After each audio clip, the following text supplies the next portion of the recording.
Bonjour et bienvenue dans cette vidéo, j'espère que vous allez bien et que vous souffrez pas trop de la chaleur. De mon côté, vous vous en doutez, vous connaissez, avec mon appartement sous les combles, je suis dans une bouillotte ici, voilà, tout simplement. Il fait chaud, mais au moins l'avantage c'est que j'ai pas de choc thermique quand je sors dehors puisque il fait à peu près la même température de mon appartement. Donc voilà, voyons aussi un petit peu de positif. Aujourd'hui, je vous retrouve puisque ça y est, l'été est arrivé. Youpi! Non. Mais au moins, l'avantage de cette nouvelle saison, c'est que, eh bien, qui dit nouvelle saison, dit nouvelle pile à lire. Oui, oui, oui, je me suis concocté une petite pile de livres que je compte bien lire pendant cette période estivale et je vais vous les présenter dès maintenant. Pour commencer, je compte me plonger dans la lecture audio de Broken by Daylight d'Elizabeth Helen, publié chez Chatterley, qui n'est autre que le tome 4 de la saga Beast of the Briar, qui c'est une saga de romantasy que j'affectionne particulièrement, où on y suit une jeune femme qui s'appelle Rosalina et qui va se retrouver à vivre dans un château, celui de Castle Tree, entourée du prince du royaume de l'hiver, du prince du royaume de l'automne, du prince du royaume de l'été et du prince du royaume du printemps. Oui, madame va vivre donc avec plusieurs princes et on est sur une saga avec un harem inversé, donc il y a quand même pas mal de smut. Évidemment, c'est pas forcément mes scènes préférées, enfin je dis évidemment, chacun ses goûts, mais j'avoue que de mon côté, il y en a tellement dans cette saga qu'à un moment donné, bon, c'est pas ce qui m'intéresse le plus, on va dire. Donc c'est pour ça que pour cette saga, depuis le tome 2, je privilégie l'audio parce que comme ça, ces scènes-là, je peux les avancer beaucoup plus vite et plutôt m'intéresser à fond à tous les moments qui sont hors smut parce qu'il y a tout un lore quand même dans cette saga qui est hyper intéressant et qu'il me tarde de retrouver. Et donc là, dans ce tome 4, eh bien, nos héros vont aller dans le royaume de l'été puisque là-bas, il y a du grabuge. Donc je me suis dit, lire ce tome 4 en été, c'est la saison parfaite. Et en plus, j'ai trop hâte de retrouver les personnages et de savoir ce qui va leur arriver dans cette suite et de voir si certaines de mes hypothèses sont exactes aussi. Donc ouais, trop hâte de retrouver cet univers que je vais donc écouter en lecture audio pendant que je ferai mes petites balades matinales à la fraîche.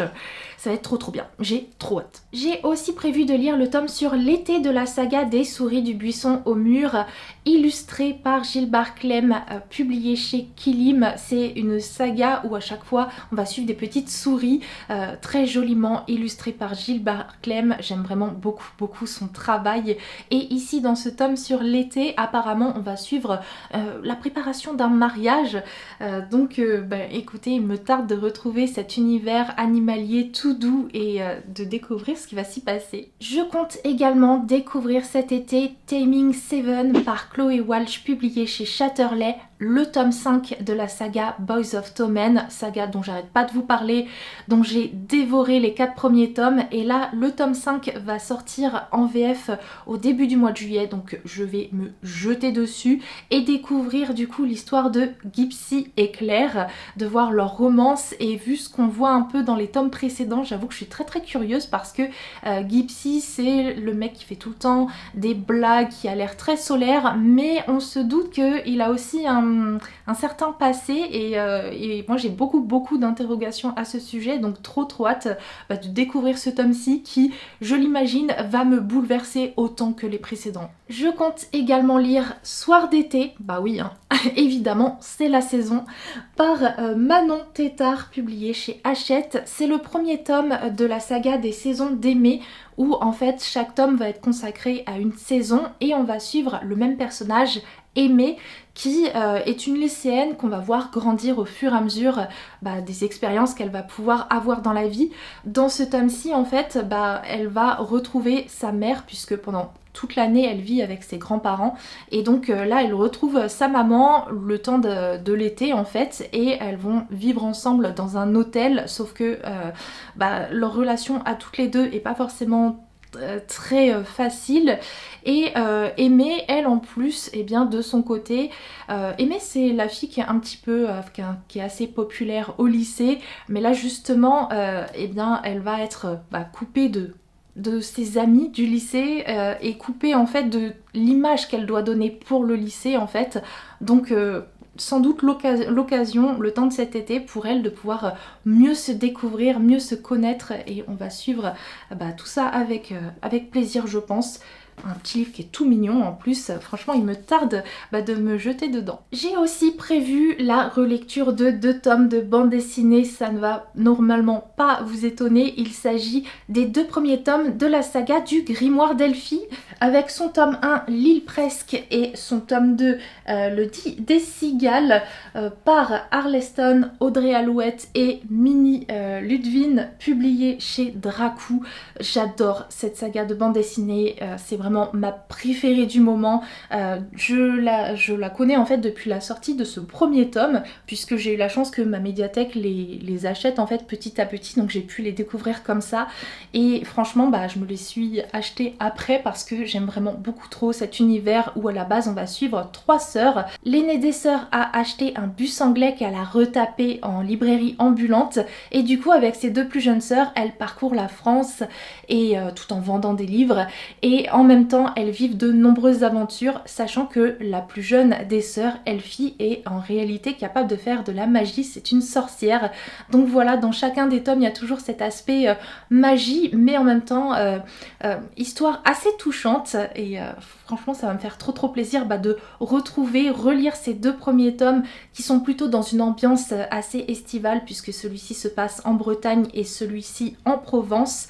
Donc voilà, l'occasion parfaite pour moi de les redécouvrir, ces 2 histoires. Sachant que je l'ai pas mis dans cette vidéo, mais il est possible que je relise aussi le 6e tome, là le tout dernier qui est sorti il y a quelques mois, parce qu'il se passe en Corse. Une autre lecture que je compte faire, c'est celle du premier tome de la saga Mémoire de la forêt de Michael Brun-Arnaud, avec les illustrations de Sanoé, publiées chez l'École des loisirs. Je compte relire progressivement cette saga saison après saison, puisque le premier tome se passe en été, donc je compte commencer ma relecture là, en cette période estivale, et puis poursuivre petit à petit, avec du coup cette édition collector, puisque c'est une édition qui contient des bonus qu'on ne trouve pas en fait dans la version de base, des chapitres en plus, des illustrations en plus, des croquis, enfin vraiment de belles petites choses qui, pour les fans de la saga comme je suis, voilà, c'est vraiment une de mes sagas préférées.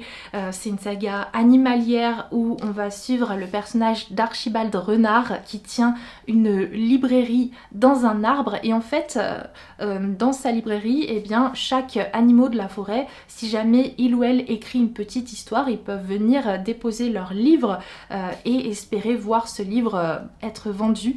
Et c'est ce qui va arriver un jour à Ferdinand Taupe. Son livre va être vendu, et sauf que Ferdinand il a absolument besoin de retrouver son livre parce que ça contient quelque chose de très important à l'intérieur, et du coup avec Archibald Renard ils vont entreprendre tout un périple pour essayer de le récupérer en fait. Et c'est une histoire qui est beaucoup plus profonde que ça, et qui est hyper touchante, enfin moi que j'adore, je ne peux que vous conseiller de toute façon l'histoire de Mémoire de la forêt, vraiment. Dans un tout autre genre, j'aimerais beaucoup enfin découvrir la saga Powerless de Lauren Roberts, publiée chez Olympe. Bah oui, il serait temps que je découvre cette romantécie dont tout le monde parle depuis maintenant un bout de temps. Moi il est temps, maintenant que j'ai ce premier tome relié entre les mains, ça y est, merci la réédition. Il est temps que je découvre enfin ce qui se passe dans cette saga. Je ne me rappelle absolument plus du résumé, et le dos du livre ne m'aide pas puisqu'il y a écrit chasseur, proie, fait l'un pour l'autre.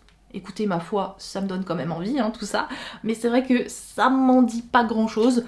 Mais ouais, j'aimerais découvrir cette saga le temps de cet été, et enfin découvrir ce qui plaît tant à tant de gens, et peu importe du résumé en fait, peu importe, parce que si ce livre me tente, m'a tenté à la base, c'est que je pense que le résumé est fait pour moi, donc voilà.